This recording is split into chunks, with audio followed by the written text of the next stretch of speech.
Welcome into the Wiltfong Whiparound with Steve Wiltfong. Today is Thursday, September 18th. I am your host, Josh Newberg, and week 4 is here. Can you believe it? We're like a quarter of the way through the season, and we got a ton of recruiting action to tell you guys about. I'm excited to break it down with national analyst Steve Wiltfong. Hopefully, he was on the phone getting all kinds of intel right before we logged on, so it should be an action-packed show. But before we get going, hit subscribe to the Rivals Recruits channel. We're trying to get this thing to 100K. I think you can help us. Hit subscribe. All right. Also, join Rivals today. Get 1 year full access to The Athletic, plus all the On3 national content. Steve Wiltfong, Chad Simmons, Pete Nakos, plus all the fan site content. I will put the link in the description of this video. All right.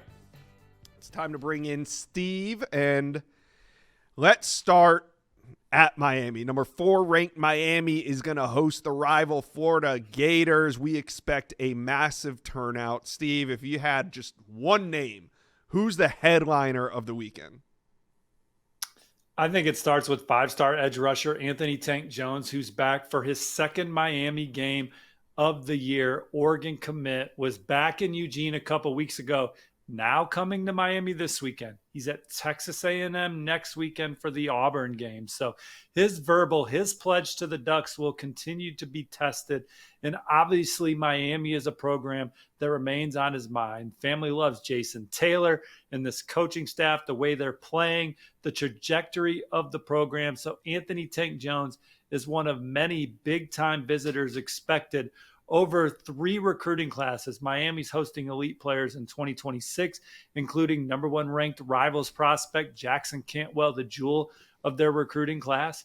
They're bringing in number 1 offensive tackle Mark Matthews in the 2027 class, and they're bringing in Rivals number 1 overall player in the nation in 2028, Bryson Wright. So Miami capitalizing on a great season, and when you talk to sources around the program, if Miami comes out and plays the style that they want to this year and wins at the level that they expect to, they're going to be formidable down the stretch. They're going to have that heavy-handed spatula out, and they're going to get off and running in 2027. There's been a lot of buzz about Texas Tech and Nebraska early in 2027, but Miami, another opportunity to win a big game in prime time. Billy Napier's last stand, perhaps, in Gainesville, looking to get a big win on the road. But Miami looking to keep this momentum rolling towards the college football playoff this year and national title chases for years to come. I thought you were going to say the headliner was Jackson Cantwell. He's already in the fold, man. This is a show that's forward thinking. Who could be next? Obviously, Cantwell is the highest ranked prospect on campus, but you have Rivals number 2 defensive lineman, a 5-star recruit, James J.J. Johnson, expected to return per our Miami Stephen Wagner. You have defensive lineman Nolan Wilson, an Alabama commit that Miami remains on the gas for, a top 100 recruit. He was supposed to be at the win over Notre Dame. He had some travel issues, but this Florida game was also always on the itinerary. Miami's going to keep pushing for him. They're going to keep pushing for safety Tyreek Boogie Green, who is committed to Georgia out of the Peach State. I love where they stand with in-state defensive lineman Frederick Saint-Ius. And then in 2027, Josh, you have 5-star edge David DJ Jacobs coming back. He was also at the Notre Dame game. His father, David, played for Georgia, obviously. The Bulldogs are going to be in the thick of it, but Miami, Coach Richt is his godfather, played at Miami. Multiple visits to Miami, loves the coaching staff, loves Mario Cristobal's style as a hard-nosed, trench-type coach, former offensive line guy. Nick Lanier, the number 3 receiver in the Rivals recruiting rankings, he's back, already trending towards Miami as they try and hold off Texas A&M and company. But over 50 offered players, bunch of blue chippers coming in for this game, and certainly we expect Florida to show up. But if Miami can win this game by 4 touchdowns, they're certainly going to try. Yeah. One of the names that surprised me, we got return visits for Anthony Tank Jones. We got return visit for Nolan Wilson. He's been down to Miami. Obviously, James J.J. Johnson has been there. But Tyreek Green, committed to Georgia in the summer. Has he been anywhere? Is this the first time he's taken a visit to another school besides the one he's committed to? I don't remember. Yeah, first I've heard of. We'll see what happens Okay. with that one. But this was a young man that Miami prioritized as much as any on the board, top target regardless of position. Georgia got on the gas later for Boogie Green, got him in the fold. But Miami, they're continuing to stay in touch with guys like him, Nolan Wilson, and players of that Yeah. magnitude. James J.J. Johnson, do you believe what he says? Because he does a lot of interviews and he says he's locked in with Texas. Or do you look at more so what he's doing? Straight up modern recruiting for James J.J. Johnson. As long as nobody comes higher than where the Texas Longhorns are at, these are just game visits as far as I'm concerned. So is he a guy that you think teams would reset that defensive line market for? Because obviously Texas is paying him a very generous amount that probably goes along the lines of what the average 5-star defensive lineman is receiving. So if somebody is to beat him out, I mean, they're going to have to really come with it. I think it's one of those cases where you just kind of see where you're at the end of the cycle and your threshold, and watching senior film and stacking up where you're at with other guys and all the things that go into modern recruiting right now. But he was at Texas a couple weekends ago, loves that program, loves the way they develop their players, where they're at, how they're competing, and then certainly the infrastructure that's in place for Texas to also take care of them off the field. All right, Steve, there's some priority 2027s. You hit on a few names, but Mark Matthews, Dawson Jacobs, Easton Royal, Monshun Sales. I mean, how big of a weekend is this for 27 and even 2028 recruiting?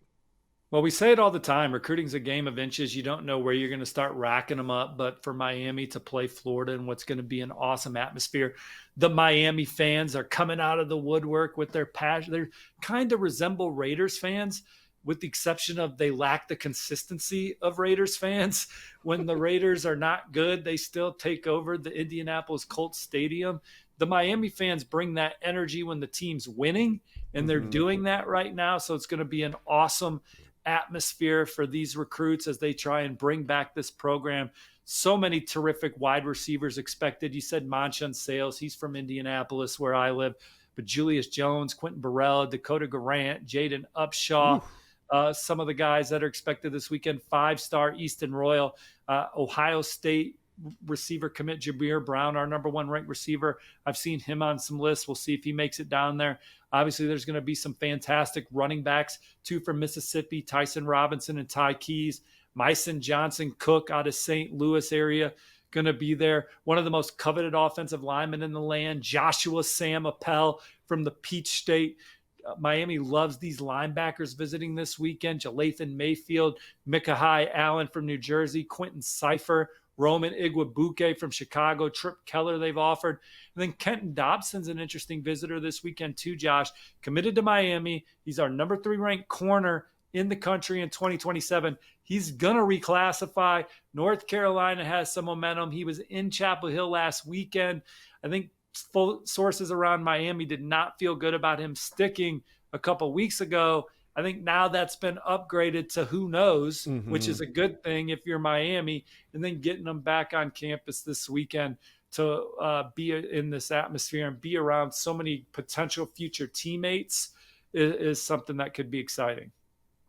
All right, Steve, it is now time for your favorite part of the show. It is prediction time. I think last week, we were 2 for 2.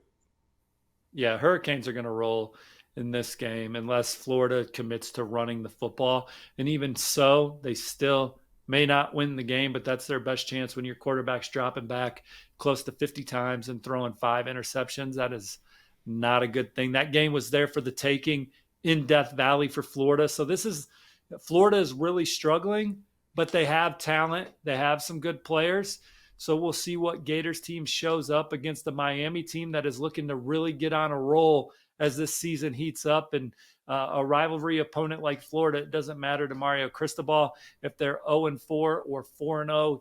Mario's always done a great job of preparing his team to be ready to play in big games. We saw that against Notre Dame. We've seen that over the course of his career. And I guarantee he is treating this Florida game as a big game and not just another opponent as they look forward to their next big game. Yeah, I agree with you. And I think that Miami is going to cover, I believe the line's 7.5 right now. So I got Miami on the cover. Last week, for those scoring at home, we hit on Georgia beating Tennessee and LSU beating Florida at home. I think those were the two games we predicted after Bang. I think we were pretty bad in the first 2 weeks, but undefeated. Well, we missed on week. Michigan, Oklahoma. I know that. All right, Miami fans, UF fans too. Let's hear it. Give me your score predictions. Who you picking, and do they cover? Let us know. Comment section below. All right, we are headed to Lincoln, Nebraska, where the Cornhuskers take on number 21 Michigan. And another big recruiting weekend for Nebraska. We just covered one last week, and now we got another one, including number 1 overall. And I know they're getting ready to roll out the red carpet for Kennedy Brown. Number 1 offensive tackle, number 1 overall in the 2027 cycle. Steve, Huskers got a foot in the door here. Yeah, this is a visit that's been on the radar for Kennedy Brown and his family going back to the preseason. This is not a pop-up visit. Nebraska is one of the schools that's making an early impression in this recruitment. Kennedy Brown has already visited Clemson and Tennessee this fall. Now he gets a chance to get back to Lincoln, get around this Huskers football program. When you talk about pageantry, pomp, and circumstance for home games, Nebraska is second to none in that department. It is going to be a special scene in Lincoln with Michigan coming to town. 2 blue bloods looking to take a step forward here and get back on track. Nebraska, this is a pivotal year for Matt Rule and company. 3-0, achieved a bowl game for the first time in, I believe, 7 years last year. So trying to turn the corner and become one of the more competitive teams in the Big Ten. They're putting together a special recruiting class in 2027. They're trying to finish with a top 10, top 5 caliber class. They currently sit at number 3. Kennedy Brown, one of the major targets coming this weekend. And the Huskers are making an early impression here as they battle heavyweights from across the country. Yeah, it's going to be a great game. Who else are we expecting on campus? Because it's going to be a big weekend for recruiting. Yeah, a lot of elite targets, some special defensive backs, Juju Johnson and DeVay Williams from California, Corey Hadley, a top 10 safety. DeVay Williams is trending towards USC on the Rivals prediction machine, but Nebraska very much in the thick of it. Certainly one of the front runners for Juju Johnson.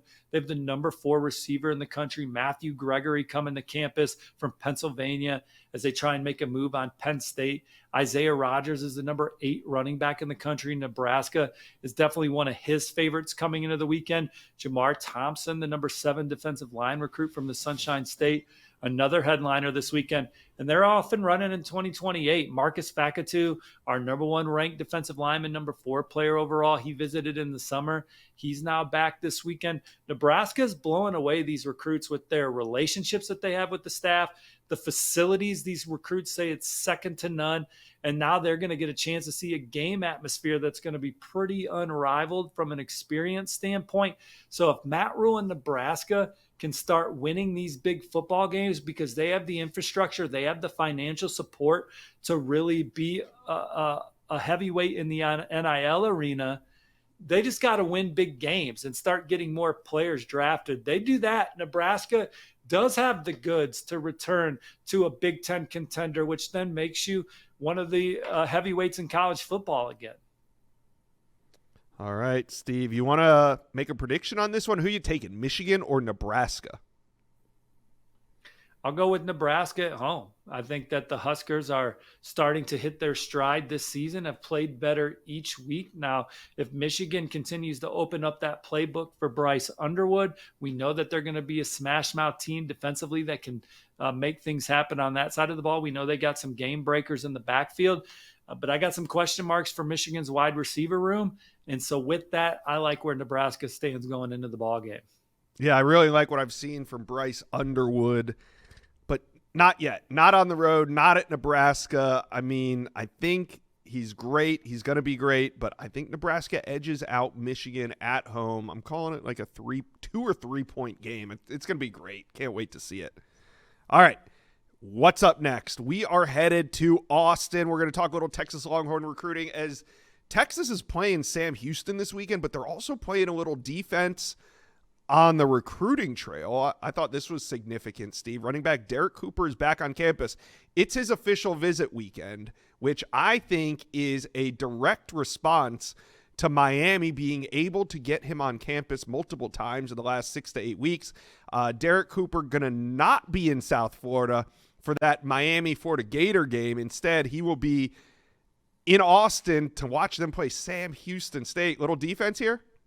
This is his official visit. It was always planned.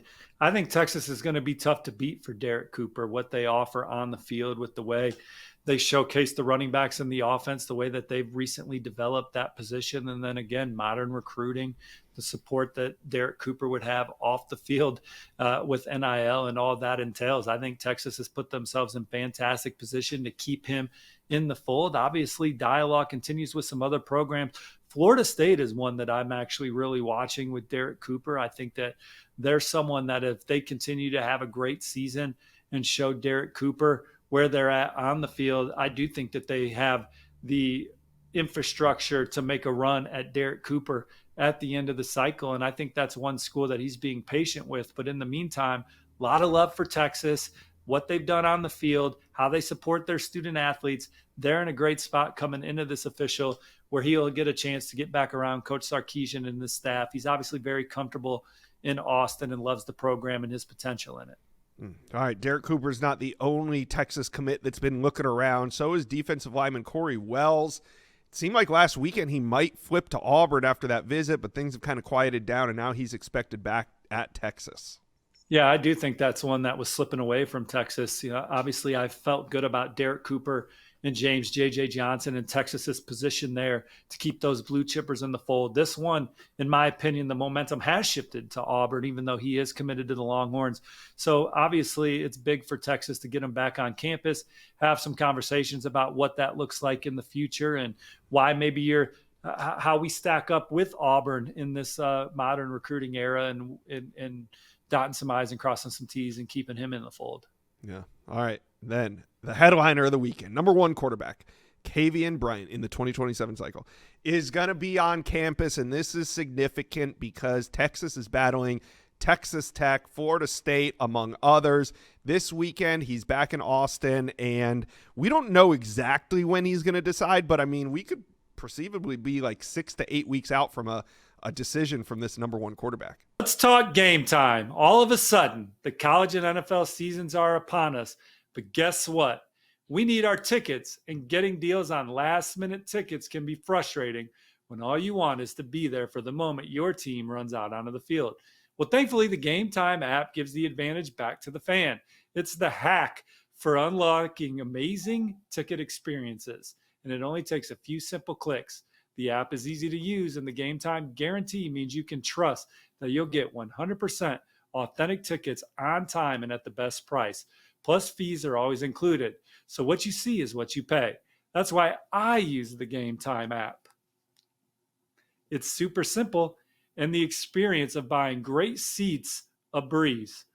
Also, one of the coolest features I've seen is the Game Time lowest price guarantee. It's where Game Time will credit you 100% of the difference to guarantee you're getting the lowest price if you find cheaper tickets elsewhere. All right, here's what we're going to do. Download the Game Time app, create an account, and use the promo code WILTFONG. That's promo code WILTFONG for $20 off your first purchase. Terms apply. That's WILTFONG, WILTFONG, for $20 off. Game Time. Last minute tickets, lowest prices, guaranteed. I think October he could come off the board in Florida State and Texas Tech. Yeah, we've talked about that on the Whiparound. He's taking these game visits early in the fall to try and make his college decision and then continue focusing on his development, helping build up that program. Texas Tech is obviously recruiting him the same way that they've recruited LaDainian Guyton and Cooper Hackett. The difference is Kavian Bryant's in-state, more familiarity to the Red Raiders. Joey McGuire, his staff, all the Texas ties that they have on staff. Easy to see why he would feel comfortable there. And then obviously it's a program that's on the rise. They're getting a lot of support. And with that, they've been able to make it exciting for these student athletes off the field as well as on the field. Florida State has done a great job recruiting Kavian Bryant, loves the offense, loves where this program's back and heading, loves the opportunity to get on the field in year one At Florida State, I think that's something that's exciting. Basketball remains in the background for both of those schools, but he's a football player first. So he's making his decision based on that. Texas brings him in this weekend.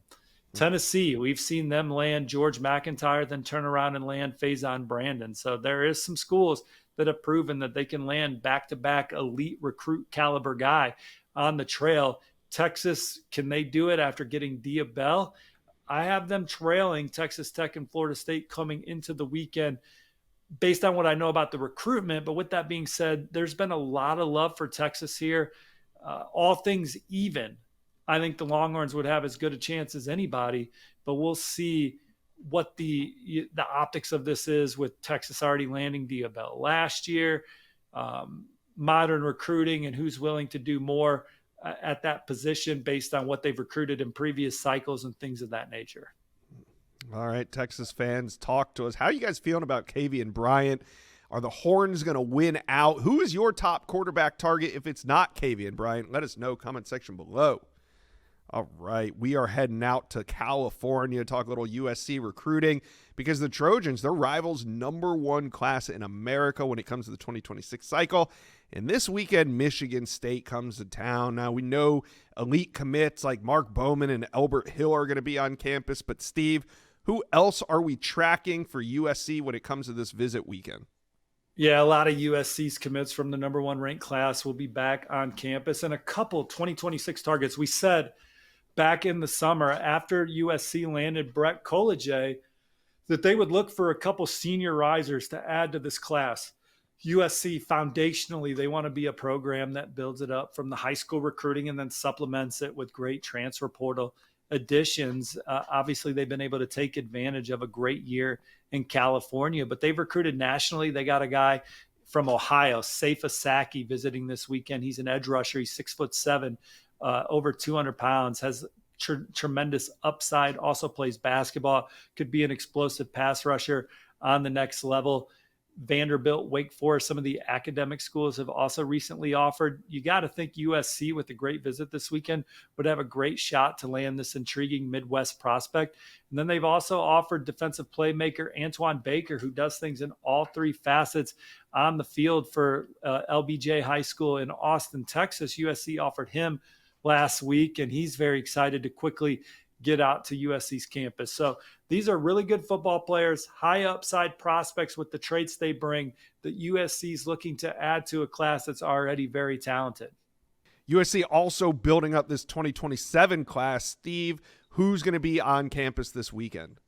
Rivals #3 linebacker Toa Satelli will be coming up from Hawaii. He's just said it's a blessing to have a game day visit to USC. You got to figure the Trojans will be one of his favorites. Khalil Terry, Rivals 300 safety, will be on campus. Another Rivals 300 safety, Gavin Williams, for a second weekend in a row. Expected 4-star edge rusher, Texas commit Taven Epps, tells me he's going to be on campus this weekend. Ace Austin, one of the Midwest best 4-star corner from Ohio, had a great visit to USC in the spring, summer. He's back, loves Coach Trevon Reed and Coach Doug Belk over there. And then Reynaldo Perez, a 4-star edge from Ohio, Zane Rowe, KJ Green, pass rushers in the Rivals 300 that are also coming in this weekend as USC looks to start building the foundation with these guys and push for another #1 class in 2027. All right, let's head to Steve's home state of Indiana, where the Hoosiers, the #19 ranked Hoosiers, are taking on #9 Illinois. Pivotal game for both programs. In Indiana, they got 22 commitments in the 2026 class. Steve, who's coming to campus this weekend? It's a big weekend in 2027 for Indiana, the #19th ranked team in the country, hosting #9 Illinois in what is the biggest game of the weekend in college football. Major postseason implications for these teams as their margin of error is smaller than the Blue Bloods. Indiana is bringing back 5-star, #1 ranked defensive lineman in the country, Jalen Brewster. He camped with the Hoosiers in the summer. Now he's coming back for a game day visit. His dad, before playing in the NFL for the Cowboys, played his college football for the Ball State Fighting Football Cardinals. They have ties to the Hoosier State. Jalen Brewster and his family enjoyed their visit for camp at Indiana. The Hoosiers have shown a lot of love.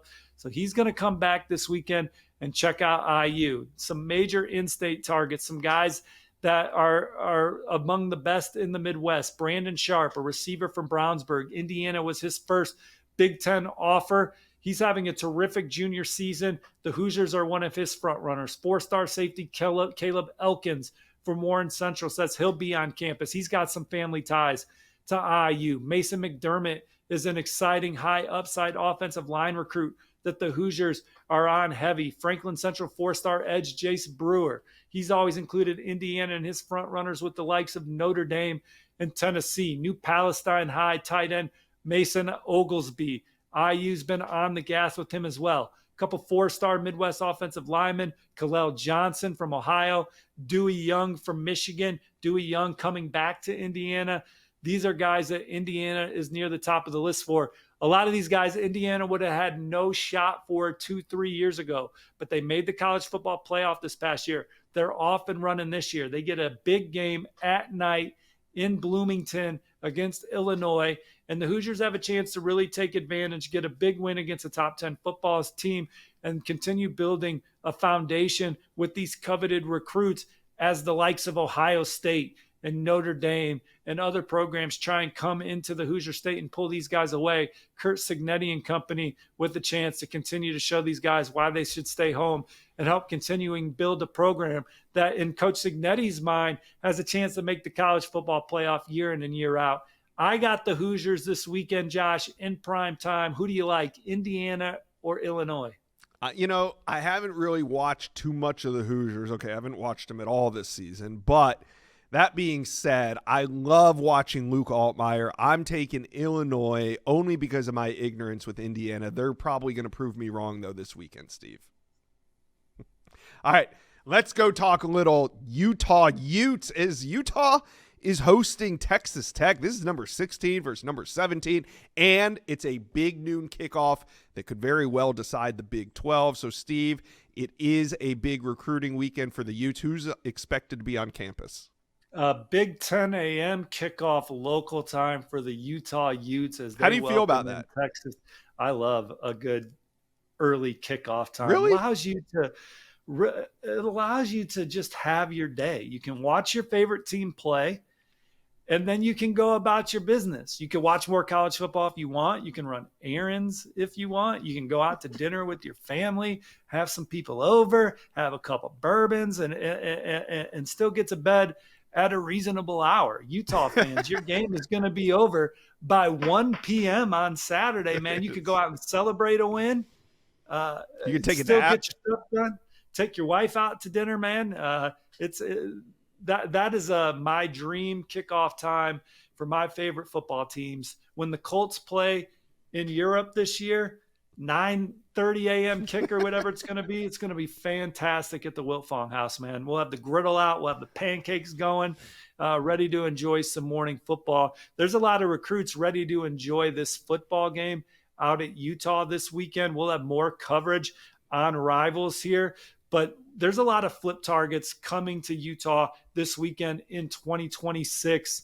And then just some top targets in general. They recently offered Skyridge quarterback Keneal Sweetwine, who is having a fantastic senior season. He is on the cusp of earning a 4-star grade at Rivals. Right now, he is an 89. In 5 games, he's thrown for nearly 500 or 300 yards per game. He's at close to 1,500 yards passing, obviously. 21 touchdowns, just 5 interceptions, almost 350 rushing yards, 7 more scores. He's an exciting dual threat quarterback. The Utah recently offered. Now they're getting him to campus. Taden Kawa committed to Alabama, 4-star recruit. They've stayed on the gas with him. Some other potential flip targets for Utah, 3 of them committed to BYU. Rivals 300 prospect legend Glasker, wide receiver, along with 2 more pass catchers, Kawi Akana and Graham Livingston expected. Minnesota receiver commit from in-state Kai Meza tells me he'll be at Utah. They're also in on another offensive lineman committed to Minnesota, Meteli Benjamin. Baylor's Tracy tight end recruit Kai Wesley is also expected in town. And the number 1 player in 2027 in the state, 4-star edge rusher Crew Jones, headlines the 2027s and 2028. So a 10 a.m. kickoff is not slowing down Utah. I think roughly about 30 to 40 offered prospects expected at the game, and a big opportunity for Utah to beat Texas Tech in the top 20 showdown and ultimately set them up with some of these 2027s and 2028s and maybe help flip a prospect or two going into December.